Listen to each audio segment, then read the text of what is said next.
The birds nest trouble यानी कि परिंदे के घोंसले का मसला। द बर्ड मतलब परिंदा, एपोस्ट्रोफी प्लस एस का मैंने कहा कि नेस्ट यानी कि घोंसला, ट्रबल यानी कि मसला या आप कह सकते हो तकलीफ। ठीक है। रेफरेंस हकीकत में बहुत ही इंटरेस्टिंग सी स्टोरी। जब मैं उसको उर्दू में वर्ड बाय वर्ड ट्रांसलेट करूँगा तो आपको मिलेगा बहुत सारे इंग्लिश के वोकैबुलरी, बहुत सारे ग्रामर। ठीक है, चलिए स्टार्ट करते हैं अपने स्टोरी को। लिखा हुआ कि अ सडन यानी कि एक अचानक, फ्लटर यानी कि पड़पड़ाहट, डिस्टर्ब यानी कि खलल डाली या परेशान किया, द पीसफुल यानी कि पुरसकून, मॉर्निंग यानी कि सुबह को, यानी कि एक अचानक से पड़पड़ाहट ने क्या किया, एक पुरसकून सुबह को क्या कर दिया, डिस्टर्ब कर दिया, खलल डाला, परेशान किया। एज अ स्मॉल बर्ड यानी कि जैसे ही, एज मतलब जैसे ही, अ स्मॉल बर्ड यानी कि एक छोटा सा परिंदा, सर्कल्ड यानी कि घूमता रहा, गोल गोल घूमता रहा, चक्कर लगाता रहा, एंशंसली यानी कि बेचैनी से, एबव अ टॉल ट्री एक लंबे, एक बड़े दरख्त के ऊपर। ठीक है, यानी कि एक जो है परिंदा और चक्कर लगा रहा था एक बड़े दरख्त के ऊपर। समथिंग यानी कि कोई चीज़ या कुछ चीज़, अनयूजुअल यानी कि गैर मामूली, एड एपन यानी कि हो चुका था। ठीक है, यानी कि एक गैर मामूली चीज़ हो चुका था। ये बेसिकली क्या है, ये पास्ट परफेक्ट का सेंटेंस है। और सेफ नेस्ट और उसकी जो महफूज, सेफ मतलब महफूज, नेस्ट यानी कि घोंसला, नो लॉन्गर फेल्ट सिक्योर यानी कि मज़ीद महफूज नहीं था, यानी कि उसका जो घोंसला था उस ट्री के ऊपर वो मज़ीद महफूज नहीं था। वो कैसे, अभी पढ़ेंगे। रेफरेंस अगर ये पीडीएफ बुक या हार्ड कापी आपको चाहिए आप ज़रूर व्हाट्सएप कर सकते हैं, व्हाट्सएप नंबर स्क्रीन पर मौजूद है। चलिए आगे बढ़ते हैं। लिखा हो कि द बर्ड यानी कि जो परिंदा था, नेम्ड लीरा जिसका नाम लीरा था, एड केयरफुली यानी कि मोहतात तरीके से या एहतियात से यानी कि बड़ी गौर से, बिल्ट यानी कि बनाया था, अर्नेस्ट यानी कि अपने घोंसले को, विद ट्विग्स यानी कि टहनियों से, लीव्स यानी कि पत्तों से, एंड सॉफ्ट थ्रेड्स और नरम या आप कह सकते हो हल्के से धागों से। ठीक है, यानी कि वो जो परिंदा था उसका नाम बेसिकली नीरा था। ठीक है, उसने बड़ी गौर से टहनियों, लीव्स और थ्रेड के ज़रिए अपना घोंसला बनाया हुआ था। शी वर्कड यानी कि वो काम करता था, वो मेहनत करता था, विद पैशंस यानी कि सब्र तामुल से, एंड डिटर्मिनेशन और अज़म से, टू क्रिएट बनाने के लिए, क्रिएट मतलब पैदा करना है, बनाना, अ कंफर्टेबल ओम यानी कि एक आरामदा, ओम यानी कि घर। ठीक है, यानी कि उसने बड़ी सब्र तामुल से काम किया था ताकि वो अपना घोंसला बना सके, अपना वो घर बना सके। इनसाइड द नेस्ट यानी कि घोंसले के अंदर, इनसाइड मतलब अंदर, द नेस्ट यानी कि घोंसले के अंदर, वर थ्री टाइनी एग्स, तीन छोटे एग्स थे, यानी कि तीन छोटे अंडे थे। लीरा गार्डेड दैम यानी कि लीरा क्या करता था, हिफाजत करता था। ठीक है, गार्ड मतलब हिफाजत करना, दैम यानी कि उनका। यहाँ पे लीरा क्या है, आपका सब्जेक्ट है, डूअर ऑफ एक्शन है। ठीक है, और गार्डेड आपके मैन वर्ब है, मैन एक्शन। अगर सब्जेक्ट के बाद वर्ब की सेकंड फॉर्म आ जाए तो समझ लेना वो पास्ट इंडेफिनिट का सेंटेंस है।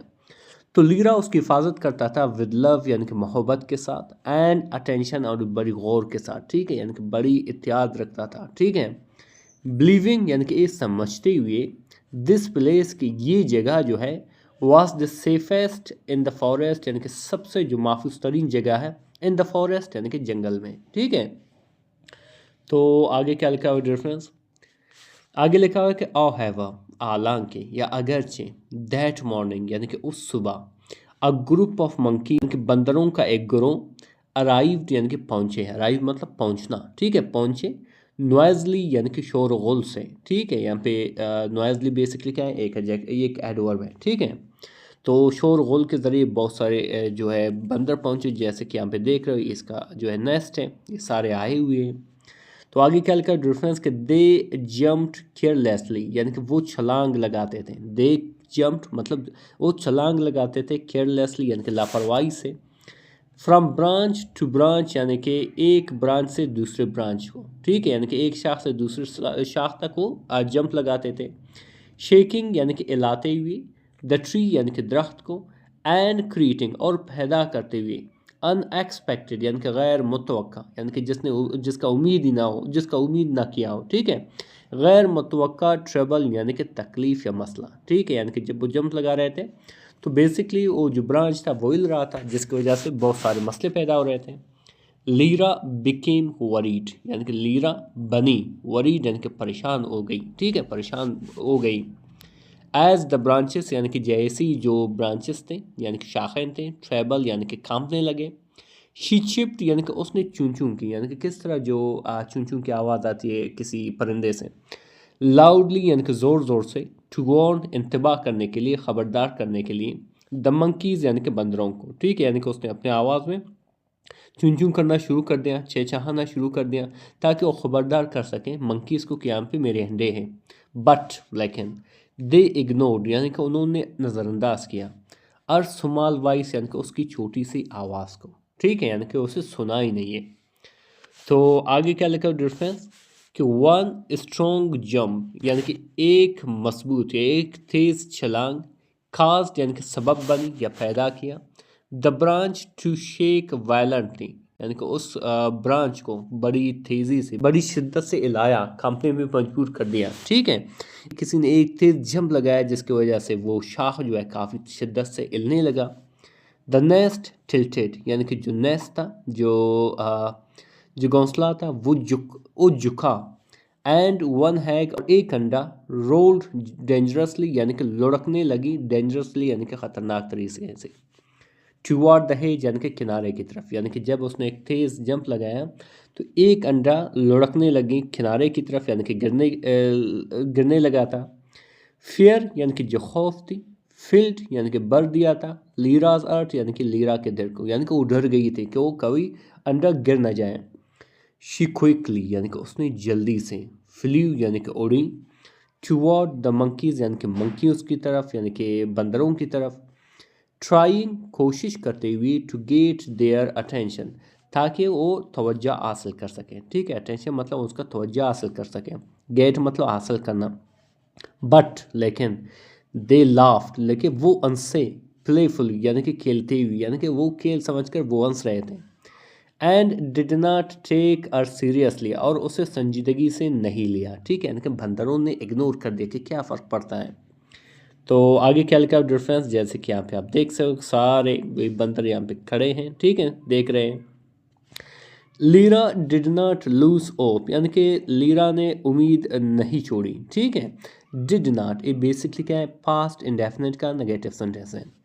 शी फ्लू अगेन वो दोबारा उड़ी, ठीक है, फ्लू मतलब उड़ी, अगेन मतलब एक बार फिर। She flu again and again यानी कि वो बार बार उड़ता रहा, ठीक है, बार बार अपने जगह बदलता रहा। चिरपिंग चहचहाते हुए। विद डिटर्मिनेशन यानी कि आज़म के साथ। आर रिपीटेड एफर्ट्स यानी कि उसकी बार बार की, ठीक है, यानी कि जब आप रिपीट करते हो बार बार की। एफर्ट्स यानी कि कोशिश। स्लोली आहिस्ता आहिस्ता से। अट्रैक्टेड यानी कि मुतवज्जा कर गया। अटेंशन यानी कि तवज्जा को, यानी उनकी तवज्जा लेने में वो कामयाब हो गई, ठीक है, यानी कि उसके जो एफर्ट्स थे वो कामयाब हो गए, यानी कि उनकी तवज्जा ले ली कि भाई यहाँ पे हंडे है, थोड़ा ख्याल रखें। तो आगे क्या लिखा है डिफरेंस के एन ओल्ड मंकी यानी कि एक बूढ़ी बंदर या बूढ़ा बंदर। सिटिंग बैठा हुआ था। क्वाइटली यानी कि खामोशी से। नोटिस्ड यानी कि देखा। और स्ट्रगल यानी कि उसकी जद्दोजहद को, उसकी परेशानी को। ई ऑब्जर्व यानी कि उसने ऑब्जर्व किया, उसने मुशाहिदा किया, उसने देखा। द शेकिंग यानी कि हिलती हुई। ब्रांच यानी कि शाख को। एंड फ्रजाइल नेस्ट और नाजुक या कमज़ोर नेस्ट को यानी कि घोंसले को। केयरफुली यानी कि बड़ी एहतियात से, बड़ी गौर से। दवाइस मंकी यानी कि जो दानिशमंद मंकी था यानी कि बंदर था। रियलाइज यानी कि उसे एहसास हुआ। द डेंजर यानी कि ख़तरे का, ठीक है, यानी कि उसे ख़तरे का एहसास हुआ। ई कॉल्ड यानी कि उसने बुलाया। द अदर्स यानी कि दूसरों को, यानी कि बंदरों को। एंड टोल्ड देम और उन्हें बताया, क्या बताया कि to stop their careless behaviour कि वो रोके। स्टॉप मतलब रोके, देयर केयरलेस यानी कि अपनी लापरवाह, केयरलेस मतलब लापरवाह बिहेवियर को यानी कि रवैये को। इमीडिएटली यानी कि फ़ौरन, ठीक है, यानी कि उन्होंने उनसे कहा कि आप अपने ये जो रवैया को आपको रोकना होगा। द मंकीज़ यानी कि जो मंकीज़ थे, बंदर थे। लिसन यानी कि सुने। एंड स्लोली और आहिस्ता आहिस्ता से। काम डाउन यानी कि पुरसकून होने लगे, यानी कि छोड़ दिया उन कामों को, उन हरकतों को जो उसके बड़े ने कहा था। द ट्री यानी कि जो ट्री था, दरख्त था। स्टॉप्ड यानी कि रुक गया। शेकिंग यानी कि कांपना या आप कह सकते हो लर्जना या हिलना। एंड द इन्वायरमेंट और जो माहौल थी बिकेम यानी कि बनी, पीसफुल यानी कि पुरसकून, अगेन यानी कि एक बार फिर, ठीक है। यानी कि उसके रुकने से एक ये जो माहौल थी वापस अच्छा होने लगा, बेहतर होने लगा। तो आगे क्या लिखा डिफरेंस कि Lira quickly return to her nest, यानी कि लीरा बड़ी जल्दी से, बड़ी फुर्ती से, रिटर्न यानी कि वापस आई, टू हर नेस्ट यानी कि अपने घोंसले में, एंड केयरफुली और बड़ी मोहतात तरीके से, फिक्स्ड यानी कि दुरुस्त किया था, दुरुस्त किया, सही किया, इट यानी कैसे, यानी कि थोड़ा उन शेकिंग ब्रांचेस से उसका जो घोंसला था वो टूट चुका था, अभी उसने वापस उसे फिक्स कर दिया, बेहतर किया। शी जेंटली यानी कि उसने शाइस्तगी से, मूव्ड यानी कि moved the egg away from the edge, यानी कि उसने दूर कर दिया, मूव अवे मतलब दूर कर दिया, द एग यानी कि अंडों को, फ्रॉम द एज यानी कि किनारे से, इंश्योरिंग यानी कि यकीनी बनाते हुए, इट्स सेफ्टी यानी कि इसकी हिफाजत को, ठीक है, यानी कि ये यकीनी बनाते हुए कि अभी ये हिफाजत में है। तो आगे क्या लिखा डिफरेंस, द यंगर मंकीज यानी कि जो नौजवान जो मंकीज थे या आप कह सकते हो बंदर थे, फेल्ट गिल्ट यानी कि कसूरों का उन्हें एहसास हुआ, they had not intended to harm, ठीक है, उन्होंने इरादा नहीं किया था, ठीक है, यानी कि उनका इरादा नहीं था, इंटेंड मतलब इरादा रखना, ठीक है, वो इरादा नहीं कर चुके थे, उनका इरादा नहीं था टू आर्म नुकसान पहुंचाने का, बट लेकिन देयर एक्शंस यानी कि उनकी काम, उनकी जो अमल था, had almost destroyed the nest, शायद बर्बाद कर चुका था, तबाह कर चुका था, द नेस्ट यानी कि नेस्ट को यानी कि घोंसले को। द ओल्ड मंकी यानी कि जो बूढ़े मंकी था, ठीक है, जो बूढ़ा बंदर था, स्पोक यानी कि बोला, विद विजडम यानी कि दानाई से, ई एक्सप्लेन यानी कि उसने वजाहत की, एक्सप्लेन मतलब वजाहत की, दैट के strength must be used with responsibility, यानी कि जो ताकत है, स्ट्रेंथ कहते हैं ताकत को, मस्ट बी यूज्ड यानी कि इस्तेमाल करना चाहिए, विद रिस्पॉन्सिबिलिटी यानी कि जिम्मेदारी के साथ, ठीक है, यानी कि जब आपको अगर आपके पास ताकत है तो उसको जिम्मेदारी के साथ इस्तेमाल करो, ऐसा जो है फ्री में किसी को तंग मत करो, एंड अवेयरनेस और आगाही के साथ और शहूर के साथ इस्तेमाल करो। द मंकीज़ यानी कि जो बंदर थे, अंडरस्टूड यानी कि समझ गए, द लेसन यानी कि सबक को, दे प्रोमिस्ड यानी कि उन्होंने वादा किया, प्रोमिस मतलब वादा किया, टू केयरफुल यानी कि मोहतात रहने का, एंड रिस्पेक्टफुल और एहतराम करने वाला, टूवर्ड द क्रीचर्स यानी कि मखलूक की जानिब यानी कि जानवरों की जानिब, यानी कि उन्होंने क्या वादा किया कि नेक्स्ट टाइम हम क्या होंगे, हम केयरफुल रहेंगे, हम मोहतात रहेंगे, हम देखेंगे, ठीक है, चीज़ों को हम इस तरह फजूल में तंग नहीं करेंगे, और हम रिस्पेक्टफुल भी बनेंगे, हम एहतराम करने वाले भी बनेंगे हर एक क्रीचर का, हर एक जानवर का। तो यहाँ पे आप देख रहे हो अभी ये विज़िट करने आए हैं, ठीक है, अभी ये उसके पास आए हैं, बैठे हुए हैं। आगे लिखा है डिफरेंस कि डेज पास्ट यानी कि दिन गुजरते गए, पीसफुली यानी कि पुरअमन तरीके से, लीरा स्टेड अलर्ट यानी कि लीरा जो है वो ख़बरदार रहता रहा, ठीक है, यानी कि बड़ी होशियार होता गया, बड़ी होशियार रहा, बड़ी जो है अलर्ट रहा, चौकस रहा, एंड कंटिन्यूड और जारी रखी, केयरिंग ख्याल रखना, ठीक है, फॉर आर एग्स यानी कि अपने अंडों के लिए, विद डेडिकेशन यानी कि लगन के साथ, डेडिकेशन कहते हैं लगन, सून यानी कि बहुत जल्द, द एग्स यानी कि जो अंडे थे, बिगेन यानी कि शुरू हुए, टू क्रैक यानी कि टूटना, यानी कि बहुत जल्द जो एग थे उन्होंने टूटना शुरू कर दिया, एंड टैनी चिक्स और छोटे छोटे जो चूजे थे, मुर्गी के बच्चे थे, केम आउट यानी कि बाहर निकल गए, लीरा फेल्ट जो है यानी कि लीरा ने खुशी महसूस की, एंड रिलीफ और पुरसकून महसूस की, आफ्टर प्रोटेक्टिंग आवर फैमिली यानी कि अपने फैमिली को प्रोटेक्ट करने के बाद, ठीक है, प्रोटेक्ट मतलब हिफाजत करने के बाद, ठीक है। फिर आगे लिखा है डिफरेंस के द मंकीज़ यानी कि जो बंदर थे, विजिटेड यानी कि मुलाकात के लिए आए या देखने के लिए आए, अगेन एक बार फिर, बट लेकिन, बिहेव यानी कि सलूक किया, बर्ताव किया, जेंटली यानी कि शाइस्तगी से, ठीक है, दे वाइडेड यानी कि वो बचते रहे, ठीक है, यानी कि उन्होंने परहेज किया, वाइडेड द ब्रांच यानी कि उन्होंने ब्रांच को छोड़ दिया, यानी कि उन्होंने शाख को छोड़ दिया, एंड शोड केयर और उन्होंने दिखाया, मोहब्बत दिखाई, ख्याल दिखाया, फॉर द नेस्ट यानी कि घोंसले के लिए, द फॉरेस्ट बिकेम मोर ऑर्मिनियस यानी कि जो फॉरेस्ट था, जो जंगल था, वो ज़्यादा अम आंग बना, इत्तेफाक वाला बना, एनिमल्स यानी कि जो जानवर थे, लिव्ड यानी कि रहते थे, विद अंडरस्टैंडिंग यानी कि समझबूझ के साथ, एंड रिस्पेक्ट और एहतराम के साथ। लर्निंग यानी कि सीखते हुए, फ्रॉम द अर्लियर ट्रबल यानी कि शुरुआती तकलीफ से सीखते हुए, ठीक है, यानी कि जो कुछ शुरू में हुआ था, उन तकालीफ, उन परेशानियों से उन्होंने सीखा। The story of the nest यानी कि जो कहानी थी, स्टोरी थी ऑफ द नेस्ट यानी कि घोंसले की, बिकेम यानी कि बनी, अ मीनिंगफुल एक बामकसद बामानी, लेसन यानी कि सबक बनी। इट टॉट यानी कि इसने सिखाया, दैट के इवन स्मॉल एक्शंस हत्ता के छोटे छोटे काम या एक्शन, कैन काज यानी कि पैदा कर सकते हैं, बना सकते हैं, सबक बन सकते हैं, बिग प्रॉब्लम्स यानी कि बड़े बड़े मसाइल का।